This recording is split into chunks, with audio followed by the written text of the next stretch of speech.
Smart city Jhansi के महारानी Lakshmibai medical college के जिस वार्ड में आग लगी, क्या उसकी क्षमता 18 बच्चों की थी और उसमें 55 नवजात बच्चे भर्ती थे।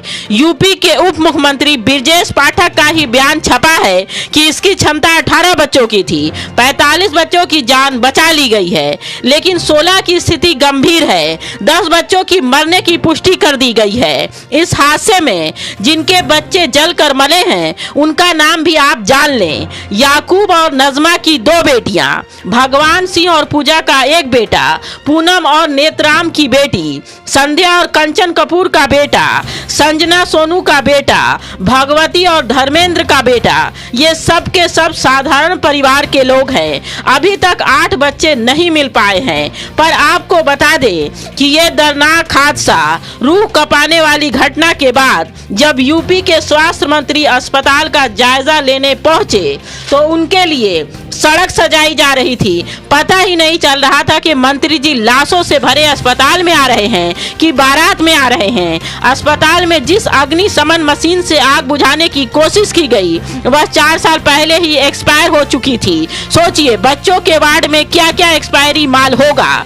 आज तक का एक रिपोर्टर कहता है कि बच्चों के वार्ड में एक ऑक्सीजन सिलेंडर के पाइप को लगाने के लिए नर्स ने माचिस की तीली जलाई। जैसे ही उसकी तीली जली पूरे वार्ड में आग लग गई। आग लगते ही भगवान दास ने अपने गले में पड़े कपड़े से 3 से 4 बच्चों को लपेट कर बचाया। 10 बच्चे लापरवाही से सरकार की मरे, पर सवाल यह है कि उनके बच्चों की भरपाई कौन करेगा। भाजपा राज में अस्पतालों की जो खस्ता हालत देखी गई उसकी मैं कड़ी निंदा करती हूं।